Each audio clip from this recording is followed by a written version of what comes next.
do have 4 members on via WebEx. Oh, 4? Okay, great. Good afternoon, roll call. John Winchester.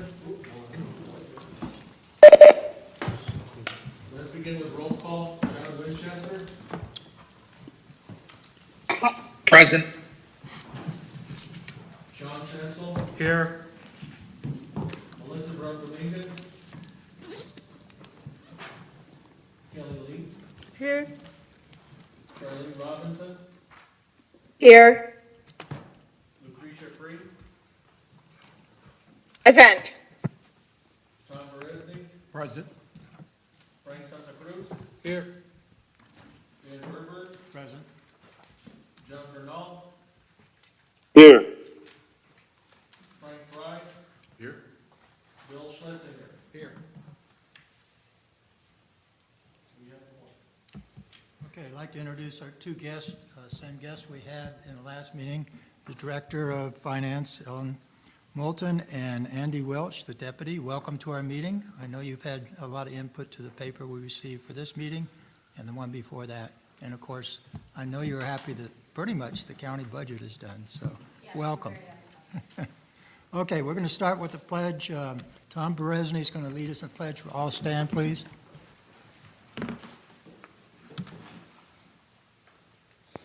allegiance to the flag of the United States of America and to the republic for which it stands, one nation, under God, indivisible, with liberty and justice for all.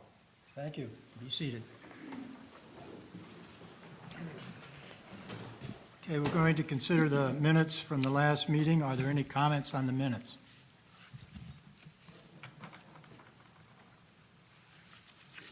Hearing none, I entertain a motion for approval of the minutes. Chair Verberg, this is Lucretia Free. I move that we approve the minutes. Okay, do we have a second? I'll second that, Chair. Tom Beresny seconds. All in favor, say aye. Aye. Any opposed, say no. Aye. Aye. Aye. It's unanimous. Thank you very much. Excellent minutes. Appreciate the effort. Okay, we had a paper. I hope everybody was able to read 2 papers, actually. This memorandum that was sent by the county administrator, basically from Director Skinner, outlining the 2023-24 pavement repairs list. So we'll be hearing more about that later. And also the paper that we were sent related to one of the funding options. Basically looking at HERF and the vehicle license tax and how that is administered in this county and other counties. Any comments or observations on that paper that we received prior to this meeting? Chair Verberg, I have a couple questions. Yes, Tom, go ahead. All right. So, I believe here in the county, we generally use the HERF and VLT monies to pay for the, and I think this is to our finance folks over there, to pay for personnel costs, correct? Is that correct? VLT used to pay for everything with regards to. Okay. So, are there anywhere else in the county where they have other revenue streams that pays for the overall amount or large portion of the labor costs within a department? Like the library has a separate taxing district, wastewater reclamation is separate. So is there anything else in the county that's like what we do for the Department of Transportation? Flood control is like that, similar to the library, it has its own taxing authority. The health department gets a portion of its funding from the general fund, but a significant portion of its funding comes through other sources, either through the state or through grants. So Yeah. there are other departments that receive revenue through various funding streams. Okay, so, and I think this might go to Catherine, so Within the Department of Transportation, since we take all of our personnel costs out of this other revenue streams, and it's basically for the roads here in unincorporated Pima County, but we do a lot of interaction with the municipalities too, like the city of Tucson and stuff like that. And I've been in my career where we've had salaries come out of our base operations funding for the organization, along with funding that we get from projects that we're doing from different sources. So is there any way to divide out some of those people that are looking at specifically at roads within unincorporated Pima County, and then maybe using the general fund to fund some of the other people that are doing this interoperative stuff with the other jurisdictions? So that's a good question. The bulk of our department is working specifically on roadways in unincorporated county. Okay, Most of our numbers are gonna be in our maintenance and operations group, which is focused solely on those roads in the unincorporated county. There's a small number of us that, go to a lot of meetings Sure. where we're working with our partners in other agencies. And then we have staff that helps us when we're doing intergovernmental agreements. But when we're doing that work, it's to represent the needs of the unincorporated county. So I'm not sure, I definitely hear what you're asking, like, sure, there are mechanisms that we could track that time, but the reason we're involved is to the betterment of the unincorporated roadways. So I don't know that, one, that the number would be very Yeah, large, and two, 'cause I- that there'd be a lot of value. because the added. big catch is and I'm not sure what your personnel costs are, but if that money could be used for actually repair of the roads, vice payroll, then that would mean that we'd probably get a better response on pavement, road repair program or repaving program and things like that. So I don't know if that's something that we'll ever look at in the future, or if it would come up in next year's budget, if something that we can look at that and see if there's some way we can slice and dice it, get more money into the roads itself versus. I hear what you're saying. Again, so it's going to Right. be a few months until we're looking at it. We don't have any staff that's dedicated to just doing work related to other agencies. So it's going to just be such a fraction. I don't know that there's going to be a lot of value added in terms of revenues that could be realized for moving towards pavement preservation, pavement repair, other maintenance needs. Well, we can write it down as a note. Okay. And may have those discussions when we start this up in October again. Pre- October. Do it in the federal government too. Doing it 2 years ahead of time. Thanks, Mr. Chair. Any other questions or observations about the paper? I do have a question. Is there ever a time when staff were paid out of the operating budget versus HERF and the other taxes that are available, like on the vehicles? To Was the there best ever a of my time? knowledge, going back about 20 years, no, it has always been, transportation is funded by HERF and BLT. There have been occasions where there has been an influx of general fund support for a specific project or for a specific issue, but going back at least to the turn of this century, it's been primarily HERF and BLT funded. And if I could add, and maybe this touches a little bit on what you were speaking of, Tom. When we have a capital improvement project, staff that works on capital improvement projects charge their time to that project. And then it is going to be funded by whatever the funding source for that project is. Maybe impact fees, maybe federal funds, maybe other state revenues.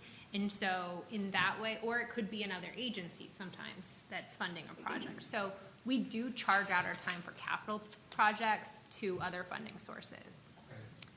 I'm wondering if we can add that to the paper, and also the observation that it's been 20 years plus, that this is the way the county has done business, which seems pretty parallel with what we're finding with the other counties. So if we could make those two amendments to the paper, I think that'd be good. For clarification purposes, if anybody else gets interested in reading this paper besides our committee. Any Okay. other comments or observations? Very good. With those amendments. This is Lucretia. Can you hear me? Yes, please, go ahead. I just wanted to say that just because something has always been done that way, of course, we know doesn't mean that it always should be done that way. So sometimes a fresh look and fresh perspective is of value. Absolutely, and it doesn't mean that the county board couldn't consider that, so good point. Any other observations?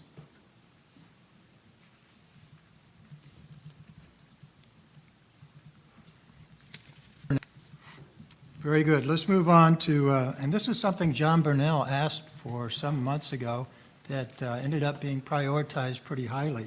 So if we can get Jonathan Crow up here and talk to us about planning for future growth related to transportation, we're all ears. Great. Good afternoon, Chair Verberg and committee members. Thank you for inviting me to talk about what I do day in and day out for the department. My name is Jonathan Crow, and I'm a principal planner with the Department of Transportation. In my last presentation to this group in December, I spoke about planning for Valencia Road in particular. Today I'm going to be talking more broadly about how Pima County DOT plans for growth and development across our system and how we plan for improvements.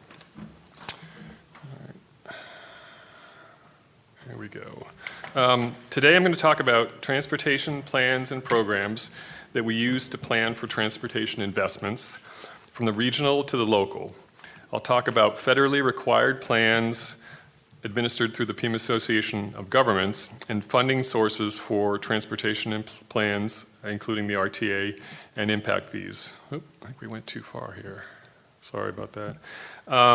Next, I'll talk about comprehensive planning, or Pima Prospers, item 5 on the list, and our major streets plan. Then I'll get into more detail about how we use and analyze data to respond to community needs. And I'll conclude by talking about traffic impact studies and how we respond to current development projects and use studies in our capital improvement program. All right, first I want to talk about regional planning. The federal government requires regional planning, and Pima Association of Governments is the regional agency here in Tucson that's responsible for administering those plans and programs, which are based on Pima County and the other member jurisdiction needs. These plans and programs help prioritize limited federal and state transportation funding. So a couple examples: the Regional Mobility and Accessibility Plan, or RMAP, identifies regional priority projects and the anticipated funding over a 25-year time period. This plan is updated every 5 years, and it's currently in the process of being updated by Pima Association of Governments. The shorter-term Transportation Improvement Plan, or TIP, commits specific funding to projects over the next 5 years and is updated every year. So I'd kind of add that the RMAP is kind of the region's regional plan for transportation improvements over the long term.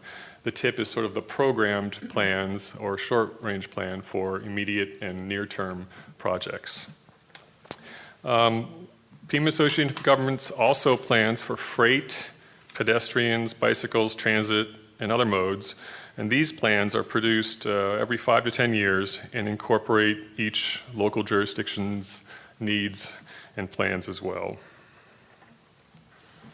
In addition to federal and state funds that are administered through PAG, Pima County, Tucson, and member jurisdictions have relied on Regional Transportation Authority funds to pay for region-wide transportation improvements over the last 17 years. This 20-year RTA plan was adopted in 2006 and will be completed in 2026.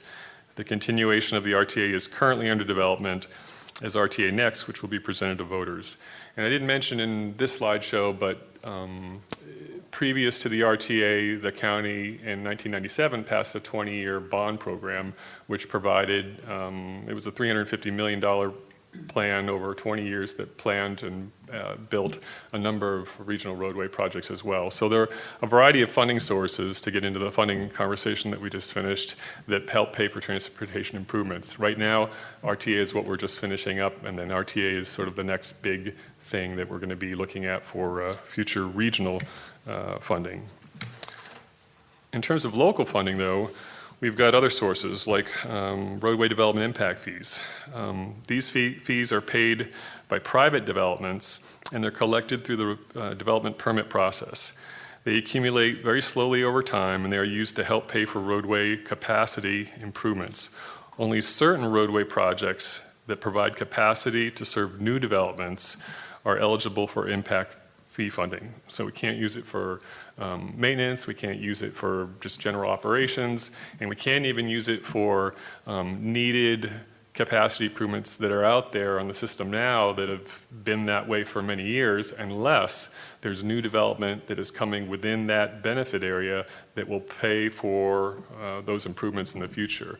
And the map shown here in the slide to the right shows the seven benefit areas that we have in the county. We used to have 10, that's why I was double counting here.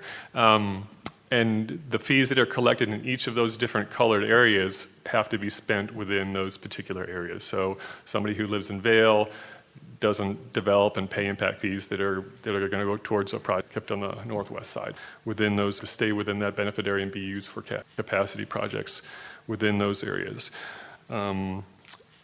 Those impact fee projects are part of the county's long-range capital improvement plan, so they're another source of funding and another means by which we are planning for future capacity improvements.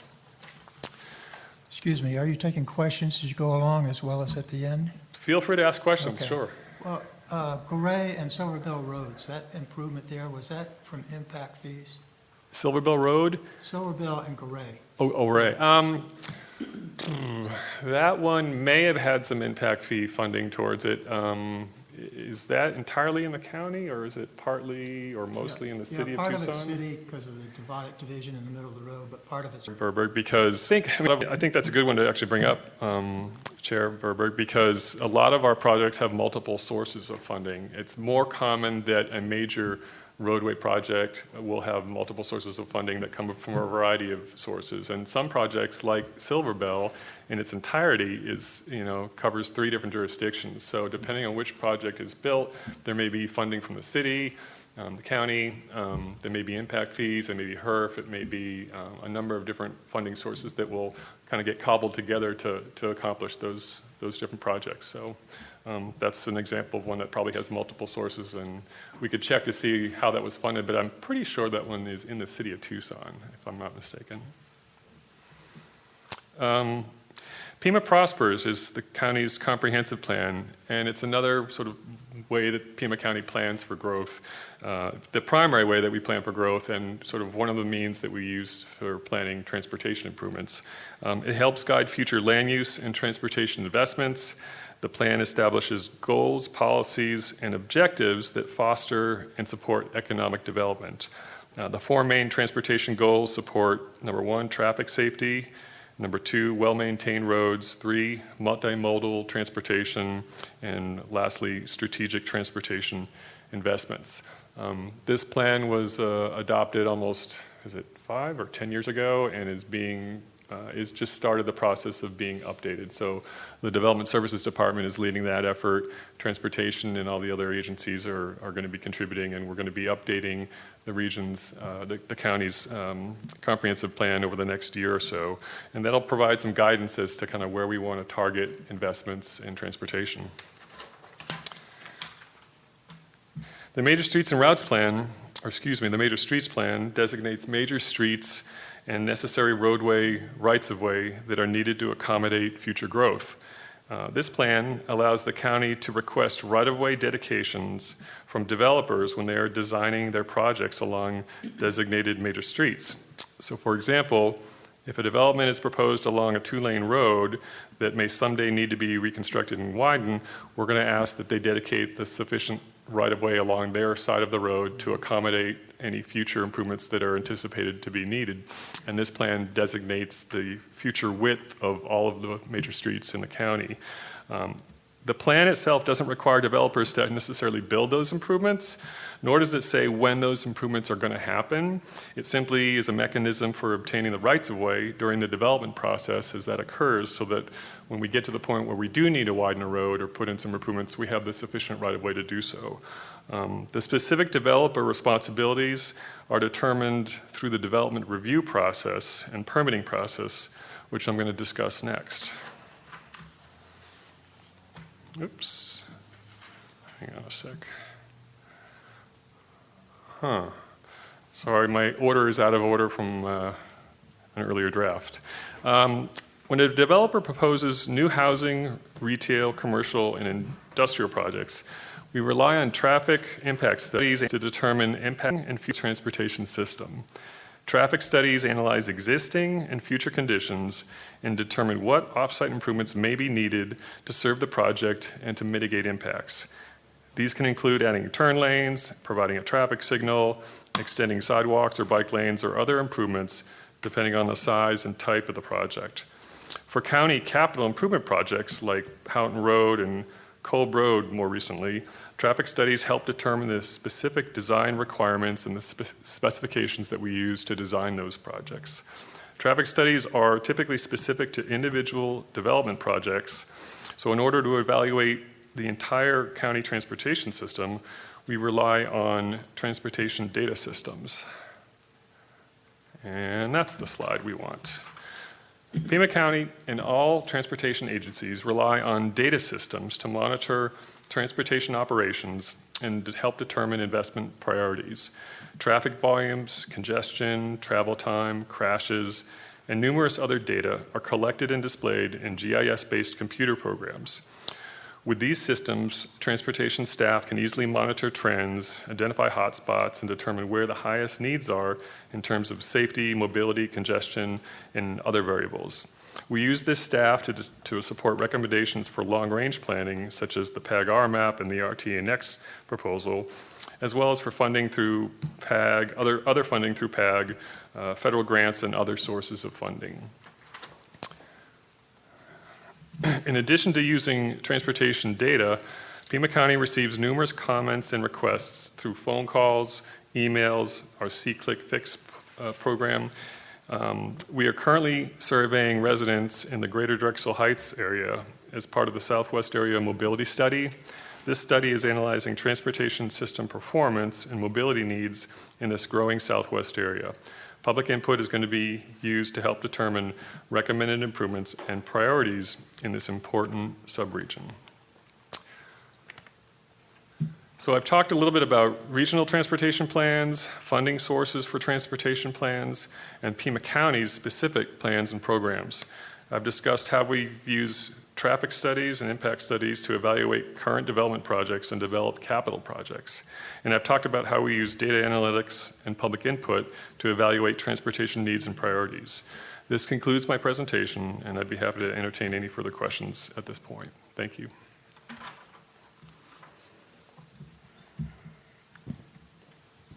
Yes, Tom? So within the last couple of weeks, the Arizona Department of Transportation has put out their 5-year plan. And it looks like Southern Arizona didn't get very much out of that 5-year plan. So how much interaction do we have here in Pima County with the state of Arizona? Did we have projects? Our projects didn't get approved? How did that work? Well, I guess we provide input at the PAG councils and programs to ADOT, and ADOT obviously requests input from everybody, including all the member jurisdictions and agencies, to provide input into their plans. It's probably more a question of politics and, you know, how important and involved Pima County is within the state government. And, you know, we've always got the short shrift, so to speak, on how ADOT allocates their funding, and the Phoenix metropolitan area always does better than we do. We provide input into that program, but they are in charge of sort of evaluating and understanding best what their needs are on their roadway network. So that's primarily the interstate system. Right. They collect the data, they know how that interstate system works, they know what's most needed and what needs to be programmed. We can certainly provide input into that and recommendations, but because they're the agency that is in charge of that system, they really have the authority to decide what their priorities need to be. If those priorities happen to be more in the Phoenix metropolitan area just due to volume and the amount of traffic and issues that they have up there, then they're going to see more money go into that region. But we certainly have a number of issues here on the mainline system, and they've actually programmed a number of improvements along I-10, both recently, the interchanges that you've seen being built, and then in the coming 5-year plan, we've got a number of improvements that go east of Tucson on I-10 that include the Keno overpass, the Palo Verde overpass, Country Club overpass that are going to make some significant improvements to the main line here in Tucson. So it may not look like a lot of money compared to Phoenix, but we actually have some pretty important projects that are going to really help move things through the county coming up. All right. Thanks, Jonathan. Thank you, Jared. Other questions? Mr. Chairman, this is John Bernal. Yeah, hey, John, go ahead. Yeah, thank you. Jonathan, thank you for the presentation. Mr. Chairman, I've had the good fortune of working with Mr. Crow for quite a while. And at the time I raised this subject, I think I was focused a lot on the RTA planning that was underway. And I guess I'm still curious how Pima County DOT feels they interact or plan comprehensively with the other jurisdictions and potential jurisdictions like the growing area of Vail. How are we looking at transportation improvements in that area, for example? Yeah, thanks, John. We're actually doing some nice cooperative planning with the city of Tucson and PAG, frankly, with the Vail area in particular. I think you were in attendance to the regional planning session that PAG organized, or the RTA organized several months ago when we looked at the draft RTA plan at that time. The county had proposed a number of improvements in the area of Vail, including Marion Cleveland Way, Colossal Cave Road, Vail Road, that we recommended for inclusion in the draft plan. The city had also proposed improvements to Marion Cleveland Way and some other roadways adjacent to that area. And when we sat down as a community and looked at the maps and discussed those needs, I think we collectively agreed that the Vail area really was a priority for the region and needed to have some funding. So I think as a result of that planning session, we ended up recommending as a community the need for several improvements in the community of Vail that sort of combine both city needs and county needs. So I would say that we're working well with the city and are very aware of their needs. One of the exercises that we've conducted with the RTA Next process over the last year has been to look at the other jurisdictions and see what their recommendations were adjacent to the county line, so to speak. So if the town of Oro Valley, for example, was proposing improvements to Shannon Road, we recommended that we consider county needs as well. If they were going to widen and improve a piece of Shannon Road that connected into the unincorporated limits, we recommended that they incorporate the unincorporated areas as well to that project so that there was one continuous improvement and that we didn't sort of see leapfrog and irregular development of roadway capacity. So we're doing that with the RTA Next program. I think we're kind of day to day in just our normal work. We're very aware of what the city is planning through their processes, and we collaborate quite a bit with what kind of improvements we want to see and tie into our neighbor jurisdictions. Very good. Thank you, Mr. Chairman. Thank you, Jonathan. Chairman, I too thank. Yes. This is LaCrisha. Jonathan, I too thank you for your presentation today. Out in the Vail area, we have a group that's very similar to the Green Valley Council called the Southeast Regional Council. And so we have had meetings that have really conveyed and driven the importance of that region home to the county and anybody that would listen to us to advocate for ourselves. And so we're grateful for the focus that this program has on that fast-growing region. I believe that I understood, and Catherine, will you correct me if I'm wrong, that the Southeast region is in the queue for a full-blown regional study That was something that was said at one of our recent meetings. Did I understand you correctly, Catherine, or Jonathan, correct me as well? Yeah, so you're correct, Lucretia. We're looking at how, similar to what we've done in the western area along the Valencia corridor and greater area. Is the mic not working? Okay. We're looking at southeast being our other big growth area. Also doing a study out there. We may grow it into a bigger transportation plan for the region at large. We want to go through our western area study, incorporate our lessons learned, figure out what worked with our public outreach and all these things so that when we go forward with the next one, it can be streamlined, better, and all of those things. So exactly what the scope will look like is still to be determined, but southeast area is definitely an area we are focused on because it's very important with this new developments coming in that we have our major streets and major routes plan up to date so that we get those developers to dedicate the right-of-way necessary to build future roads. So it is a priority for us. Thank you. Okay, any other questions or observations?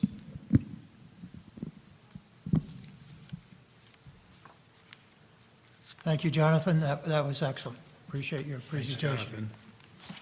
Okay, now we're going to the topic that has been on our minds for a while, and I'm sure the staff have put a lot of time in on this. Michelle Montanino, if you'll come up and brief us on the latest list for this coming year. Thank you, Chair Verberg. Members of the committee, I am Michelle Montanino with the Department of Transportation, and I will provide you with an update on our pavement preservation program. I think.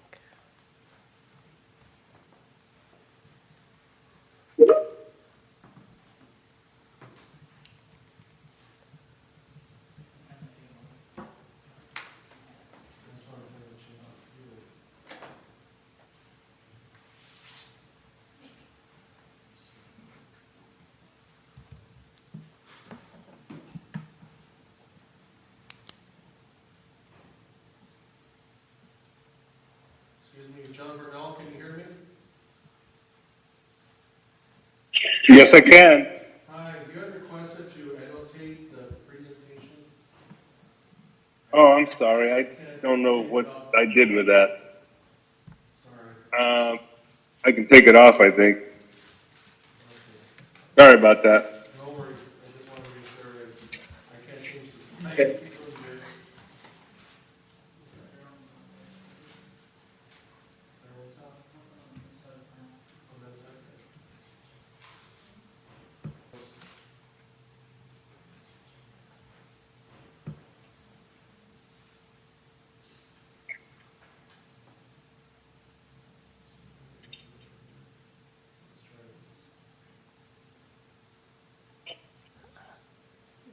There we go. Okay. First, we'll start with our fiscal year 23 program.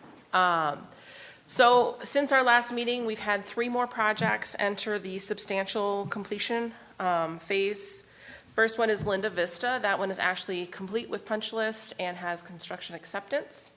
The southeast area, mill and pave, that was one that we had started earlier and ran into some issues with the subgrade on Graterville Road. And that was put on hold temporarily. They started that back up at the end of, in May, and received substantial completion on 6/14. And they are just wrapping up the final punch list items on that one. And then Casas Adobe South is also in the punch list phase, and that should be wrapping up shortly as well. They've just got a couple of outstanding items that I think we're hoping to have done this week. In construction, we still have 5 projects at the time of this project, or the slides were presented and created that were still in construction. Some of that has changed. I'll start on work my way through Casas Adobes North. The paving is done, or will be today or tomorrow. And that will leave them with some speed humps and some final utility adjustments going on. They are scheduled to be finished by Friday. So that one, by July 1st, will hopefully be in punch list status. On Heritage Hills, that project, the milling and paving is ongoing. It will be done by the end of this week. They are on schedule for that. Some of the utility raising has already started to occur, but some of the utility raising will push over into July. This is a project that we had trouble getting the contract in place initially, and so we didn't have enough working days left before the end of the fiscal year by the time the contract got in place. But they are working diligently to try and get that completed as quickly as possible, and that is moving along nicely. The Meadowbrook North Point Terrace project, that one has reached substantial completion, and they are working on punch list items. That one got substantial completion on 6/23, so on Friday. The Moon Dance Bridalwood, they just have some minor survey issues that they're resolving hopefully tomorrow, and that one will also be in substantial completion by Friday. And then the Pima Farms Bridalwood West, that one is a borderland project. That one got substantial completion on 6/26, which was yesterday. They had no punch list items, so we were issuing a construction acceptance today. So that project is officially wrapped up. And that is all that we have outstanding. So to sum it all up, by the time we roll into next week, the only thing that we should have in active construction is the Heritage Hills project. So in way better shape than we were last year. Here's kind of the status by the dollars. Obviously, anything that is still in active construction is showed as the full contract amount in construction. But that chart will be changing to blue before the end of July. We have been updating the preservation map as we go. I know Bill Landers was making some updates this morning, which will be reflected in the map tomorrow. So everything should be up to date on the fiscal 23 stuff, and we are working on getting the fiscal 24 program loaded onto the map as we speak. And then on to the fiscal 24. So with the fiscal 24 program, we are using the guiding principles that we set at the beginning of the year. For this particular year, we were using the 70% arterial collector, 30% local split. We have dedicated 35% of both the arterial collector and the local budgets to surface treatments. So this is a little bit different than previous years. There is more of an emphasis on that surface treatment because of the amount of milling and paving we've done so far. We want to preserve that investment. And this will be the first time that we incorporate the local roads into the surface treatment program. Our PCI breakpoints have been adjusted to meet the industry standards.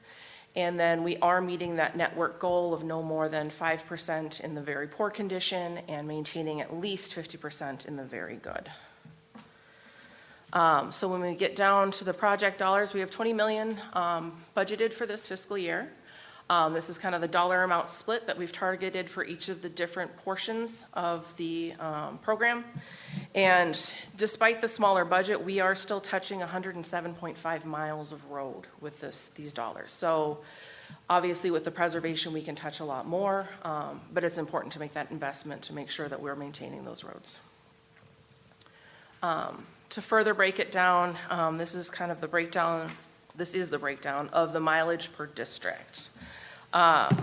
So on the arterial collector side, we have a preservation. We're doing 38.84 miles of preservation treatments and 27.43 miles of paving. And then on the surface the local side, we are doing 34.99, so 35 miles of surface treatments and 6.68 miles of mill and pave. And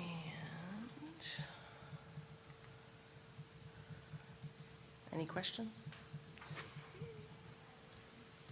Chairperson Burke? Yes, Tom? Okay. Annabelle, thanks for sending out the memorandum yesterday to everybody. And I got a couple questions on the memorandum, and some of these tables came out of these memos. On the last page of the memo from Ms. Lesher to the Board of Supervisors, these lists will be published on the transportation website by the 1st of July.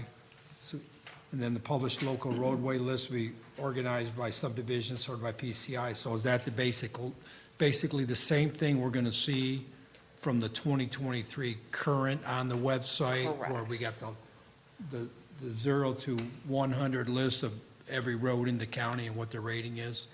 That is different. So I'd have to check with Gabe on the overall list that has all the updated PCIs. Yeah, that goes on the That will be P- updated as well. Right. With the new PCI information. We are loading that map today, I believe, with the new PCIs. So that, and with that will come that whole list of every road in the county with the updated PCIs based off of the run that we did just this fall. Okay. Yeah, the map's got a the bunch list of re- blanks.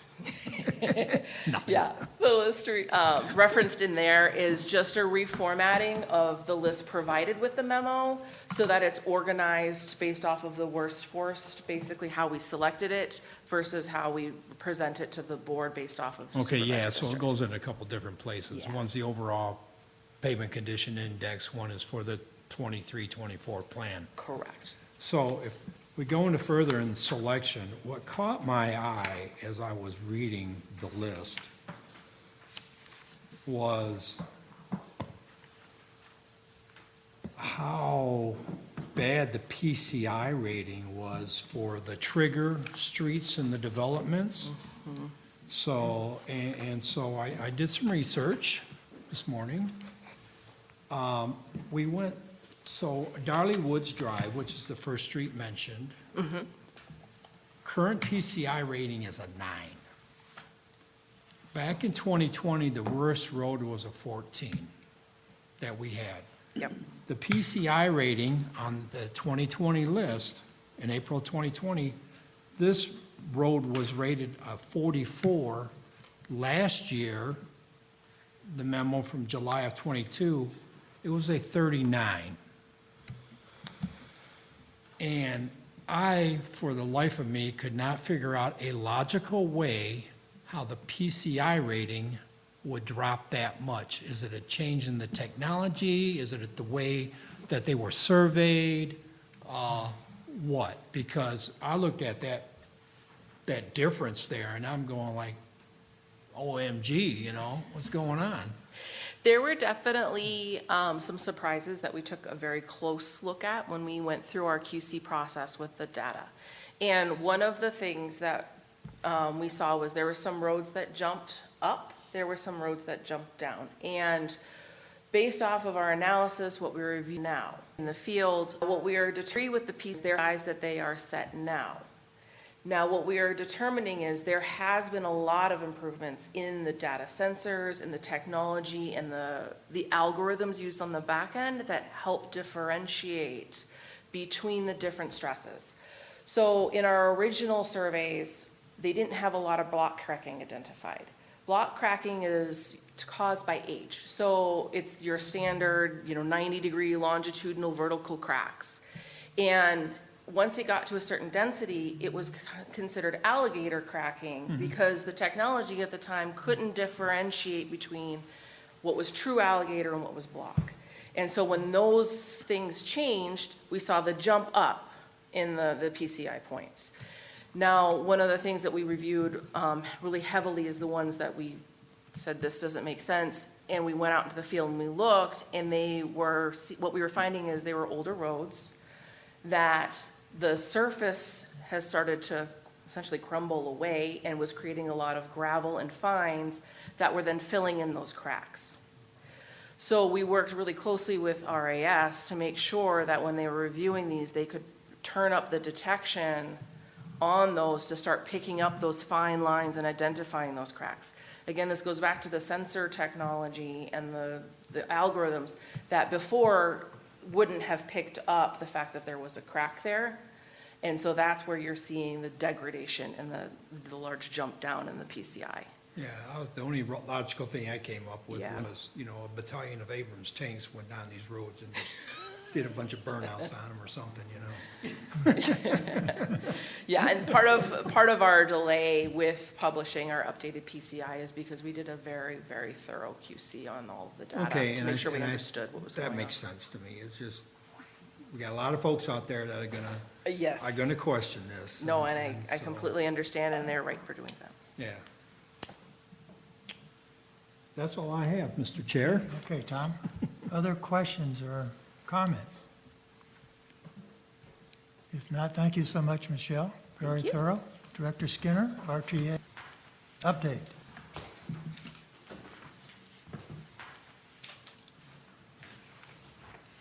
Thank you, committee. I'm Catherine Skinner, Director of Transportation.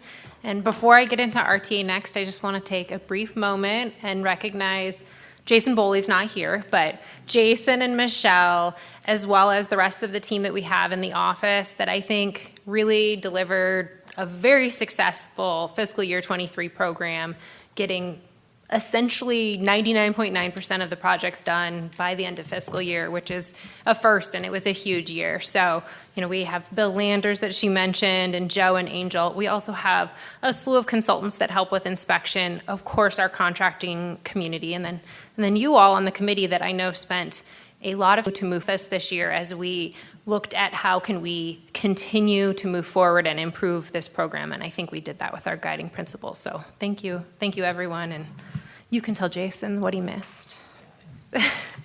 So on to RTA Next. As we've been saying, it has been accelerating as we reach this July 1 deadline that the RTA board set for having a plan together. So there have been multiple meetings, I think 3 in the last week alone, to talk about the program. So I will start with RTA board. They've met twice since our last meeting. In late May, they met and they affirmed that routine maintenance is not qualified within this plan. They say that capital maintenance is approved. So that would be, your mill and repair or a full reconstruct is a qualified expense in the RTA per state statute, but pothole filling, crack sealing, those things would not be. But there hasn't been any action to add an element to the program that would add some sort of pavement repair.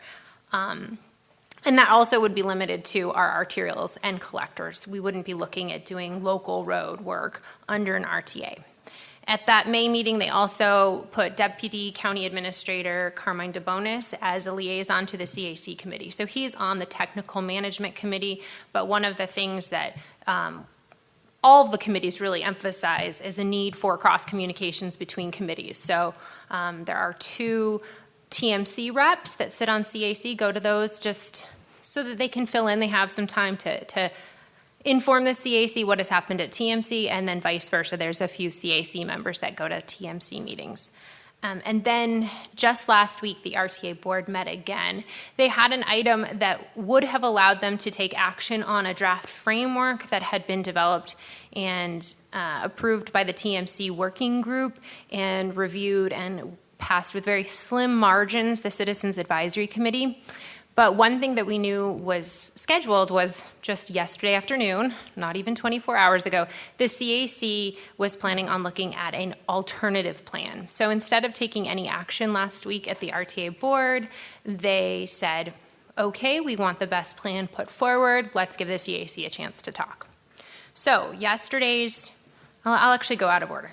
Our TMC, Technical Management Committee Ad Hoc Working Group, they were charged with getting that roadway element, those named roadway projects, whittled down to the $1.2 million mark, and they did that successfully. They had a list of projects that they felt comfortable moving forward. A couple things that they did in order to get that balance is the city of Tucson came forward with a proposal that pulled a couple of their projects, and instead of being in the roadway element, these projects did more to improve safety and mobility for bicyclists and pedestrians. So they split those projects out into some of the other elements of the RTA program. And they also worked with ADOT to reduce the amount of funding, of RTA funding, going towards the SR 210 Aviation Parkway projects that were in the RTA. So those 2 actions brought the roadway list into the budget target. It also had framed out what these other categories, sub-elements, we call them a lot of different things, the safety, the environmental, the bicycle and pedestrian type elements. They set different funding amounts for that. But there was not a lot of discussion by that group because their charge by RTA board really had been to focus on the roadway elements. So then I will get to yesterday's Citizens Advisory Committee meeting, which was actually quite exciting, if meetings can be exciting, because they made tremendous progress. So there was a small subset, an informal working group. It was not a sanctioned, committee formed by the group.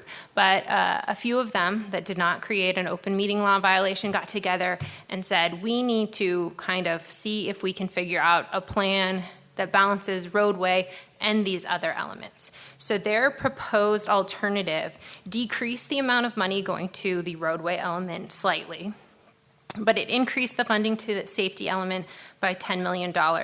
It increased the money to an environmental element by $30 million, from $30 million to $60 million, so doubled that. It increased the public transit element from what had been proposed at $510 million to $691 million, which allowed a bus rapid transit project to be added to the program. It also increased the active transportation element from a $90 million proposal to $102 million. And it also removed $100 million of kind of blanket contingency that had been in the program. So there's a lot of discussion, but they did eventually take action yesterday at their meeting, and it passed at a vote of 18-6. And the one thing that happened at the last minute with the proposal is, in order to make this all balanced, they were going to have to take reductions in the roadway element. And it was proposed by one of the CAC members that instead of a half-cent tax, to do a 0.6% tax, which would allow this alternative to move forward without the reductions. And that was added to the motion before their vote, and that is what passed 18-6. So at this point, we do have a Citizens Advisory Committee RTA Next proposal. Its next step will likely be the July RTA board meeting, which those are typically scheduled third Thursday of the month. However, I don't know that it is confirmed on the calendar because they will surely want a quorum of the RTA board. And I'm not sure of the next meeting dates for the CAC, TMC working group, or TMC at this point. So I think probably things will start to go back to their routine schedules, but there's a lot of conversation, and this was a tremendous amount of work really in these last couple months especially. I know Mr. Bernal is online, and he has been active in this whole process. So if there's anything you'd like to add, John, please do. Thank you, Mr. Chairman. Thank you, Catherine. I think the only thing to add, I tend to agree with Catherine. It was probably more of an eventful meeting than they've had recently. But the question I'd have for you, Catherine, the one discussion that seemed to also go along with everything else was the city of Tucson's ability to have reduced the scope of their projects to save some money. Is the county being tasked to do the same thing is my question. So that's a good question, and I did kind of hear that conversation as I was listening to this CAC meeting. So there have been a lot of opportunities during the RTA Next development when RTA staff has come back to us and all of the jurisdictions and told us can you sharpen your pencil? Are there other funding sources you can bring to the table to make these projects whole or to offset some of the RTA Next funding that would be required? Are there scope changes that you can make? At this point, we have not had opportunities to really reduce scopes. We don't see that there's a lot of opportunity on our projects to do so. We very much are looking forward to getting the cost estimates from the RTA's consultant that is reviewing all the RTA projects and putting together detailed cost estimates, because one thing is, we can estimate our project. The city might look at projects and estimate them slightly differently. Marana, Sahuarita, it'll be good to look at all of the projects with the same ruler and calculator on how we estimate these costs so that we're capturing the same amount of risk and contingency and thought process. So in my opinion, we shouldn't be looking at reducing scopes until we have an updated estimate from the consultants. Sure. And of course, the city of Tucson had many more projects to look at and opportunities than we did. So, no, Mr. Chairman, I don't have anything else to add other than I think there's quite a bit of work yet to be done to come to some kind of a compromise plan or a plan that is embraced by the entire RTA board. Thank you, Catherine. Thank you. Chair Verberg, Yes. Catherine, I've got a question. During this process, is there any kind of quantitative analysis of these projects to determine congestion reduction, safety improvements, those kind of things, or is it more non-quantitative discussion? So the RTA, similar to what they have when we're submitting for TIP projects, RMAP projects, they had a portal, a platform, where you would enter your project limits, and it would give you feedback on a lot of those quantitative measures. It would tell you, based on their traffic modeling, is there congestion, is, volume to capacity, where are you? Are you at a 1? Are you at a 0.2? And so it reported on that, on pavement condition, on bridge conditions, the presence of sidewalks, the presence of bike lanes, environmental factors, if there's known issues, is there a wash that you would have to cross? And so they did have performance measures from those fields. Now, in terms of how much of a discussion was there by these different committees and how heavily did that weigh in their decision-making process, that's a different question. We did provide a lot of graphs that showed both what your score would be looking at these quantitative measures as well as the rankings, because there were multiple rounds of rankings done by jurisdictions, by the Citizens Advisory Committee, by the TMC. So there were just so many different ways to slice it. Which one ended up being the most influential, I don't know. But we did have that data available. Okay, and I think you've answered right. The quantitative analysis was available to help them make a decision. Yes. Okay, thanks. Okay, good. Other questions? Yeah, the question, Chair. Go ahead. As the RTA Next plan is getting developed, how changes, thought or changes being made from like recent events that affect things that are in the plan, like for instance, the Valencia Raise grant or like the $10 million earmark that Miranda got for Cortero, like things that are planned to be in that plan. Are you making adjustments at this point, or is that really not factored in?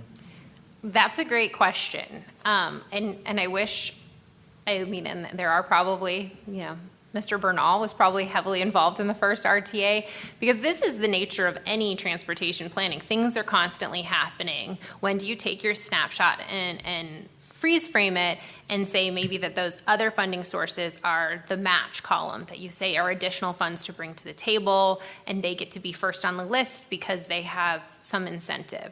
So at this point, we haven't made it an adjustment. Again, I don't want to adjust anything until I know what the most current cost estimate is, because then you would just be putting money back if that grew. So until we get that, I don't think we'll be offering a lot of changes unless we're requested to do so.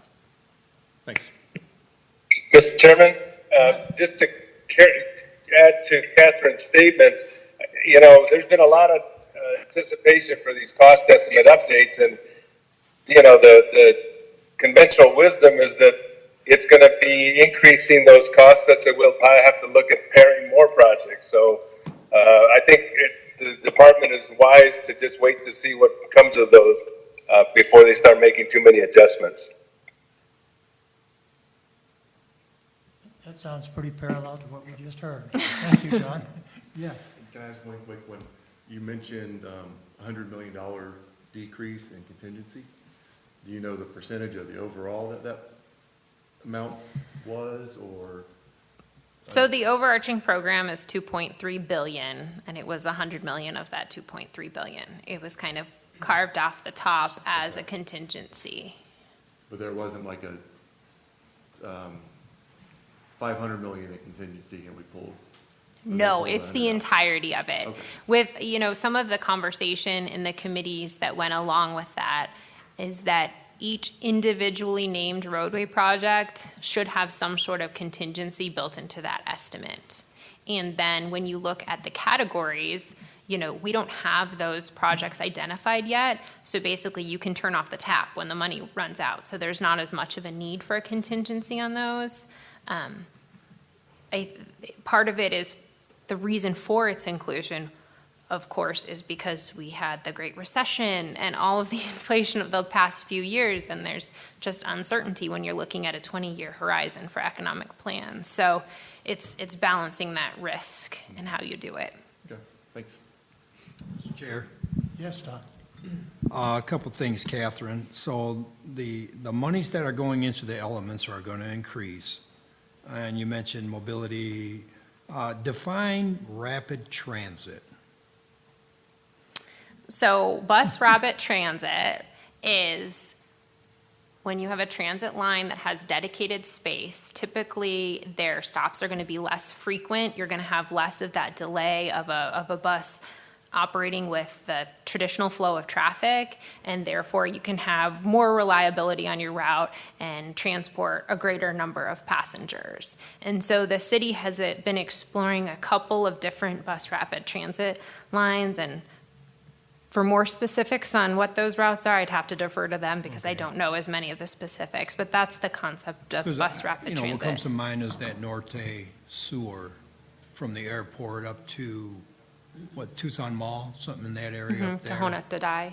So that's what you would consider a rapid transit project? Yes, I believe that's a bus Okay. rapid transit. And what was through the analysis, the environmental, it was I guess I heard it was doubled, basically? What goes into that element? So looking at my cheat sheet that I printed from their packet, wildlife linkages has $40 million. And that was also, I believe in the current RTA plan, that was a $40 million item. So the wildlife linkages, some of the projects you're probably familiar with that it built was that big overpass on Oracle Highway way up north that is really just for the animals, and they've had great success. If you've ever looked at the wildlife cams, I mean, they've got a lot of use. And then they have an underpass as well. And then on many of the corridor projects throughout the RTA plan, if there was a culvert that was primarily for drainage, there would be features added to it that also allowed the transport of animals under there. So it could be potentially upsizing or a soft bottom or how it ramps into or out of that. And then a lot of wildlife fencing so that the creatures are funneled into these crossings. So that's that. And then there was also $20 million for infrastructure to improve climate change resilience and preparedness. And I can't give you more details than that. Okay. Yeah, I'm familiar with the, up on Arizona 260 between Heber, Overguard, and Payson. They have an elk crossing where they funnel the elk into this. So that's what I'm taking, it's kind of like one of these wildlife That's crossing precisely. kind of projects. Okay. Thank you, Mr. Chair. Yeah, any other questions or observations or comments? I think this is the most interactive session we've had on RTA Next in a long, long time. It's been And exciting. those are really some perceptive questions, so Yeah. thank you, Director Skinner. And thank you for your leadership and your staff, Michelle and Jason, and the committee for everything that's taken place. It's really running well, and thanks to everyone. Second your motion on that. Thank you. Okay. All right, let's go to call to the audience. I think we have at least one. Did anybody else show up? I'm not hearing anything in response to that. So I think we had Jan Shore on the line. Is that correct? No? Didn't show up? Hello? Yes? Hello, can you hear me? We can. Is this Jan Shore? It is Jan Shore. All right, well, I got your email name correctly anyway. So go ahead. I've read your comments, and everybody sit back. We're here to listen. So before I even got on this call, I had gotten a response that said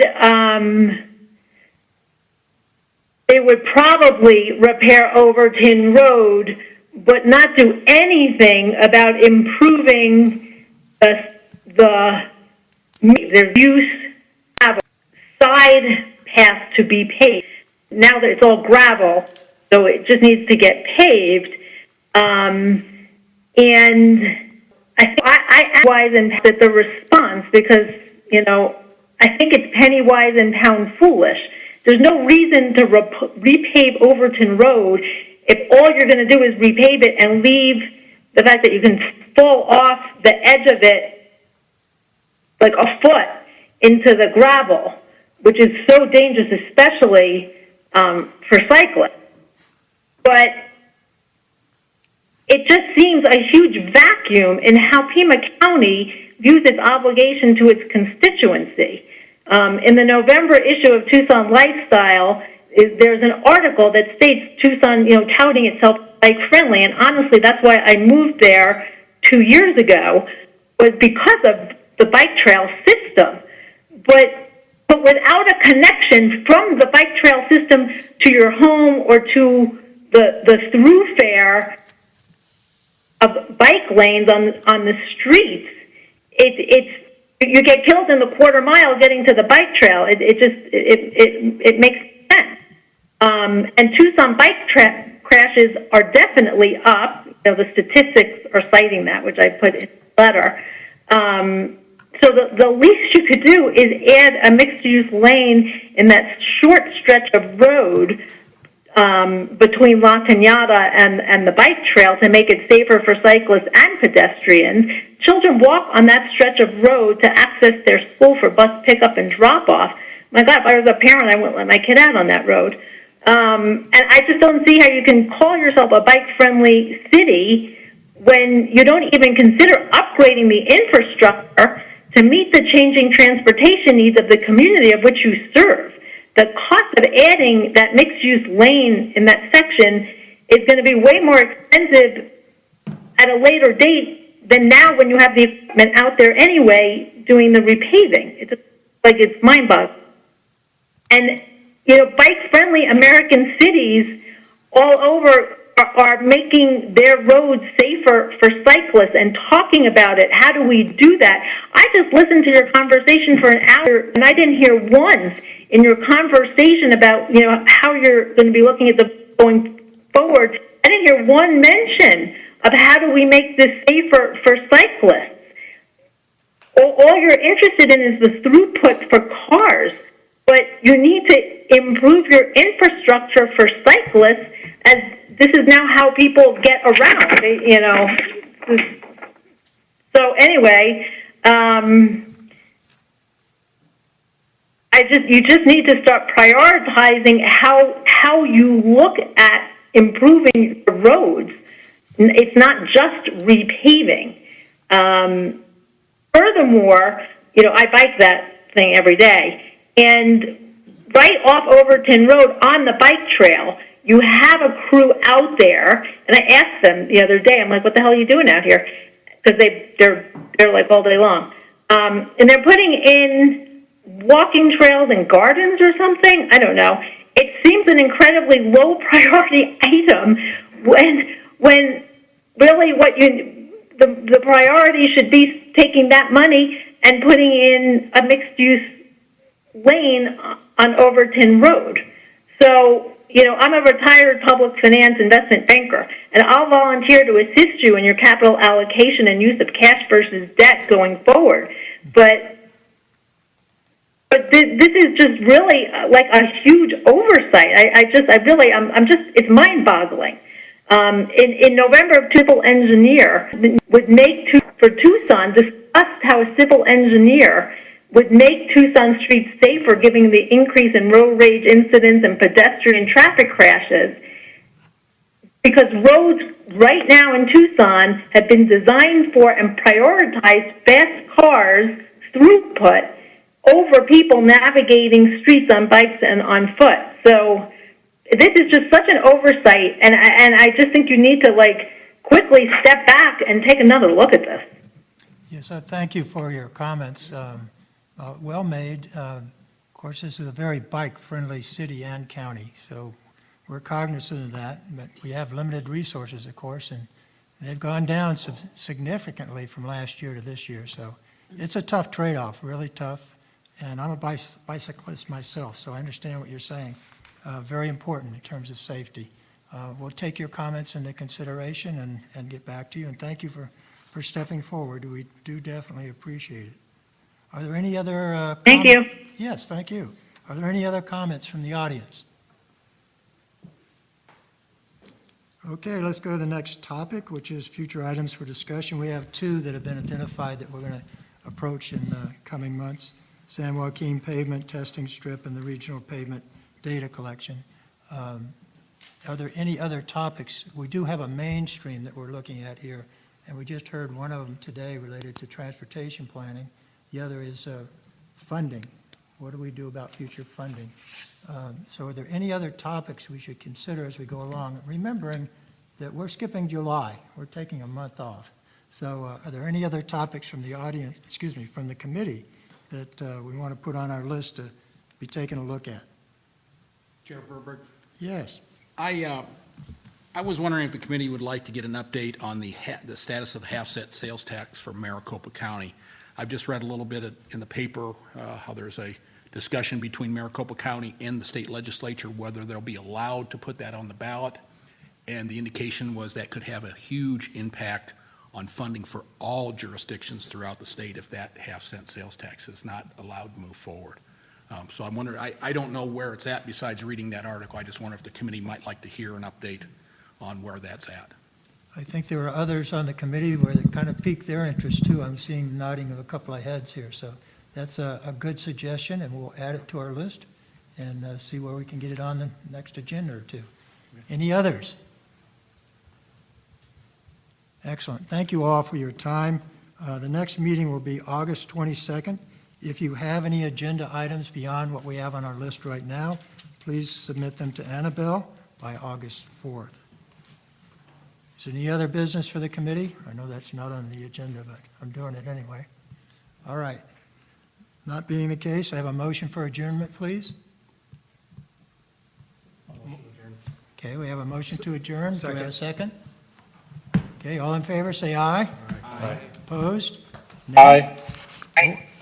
Still getting the ayes. That's what we want to hear. Even in the background. Thank you all so much for your time. Have a great weekend.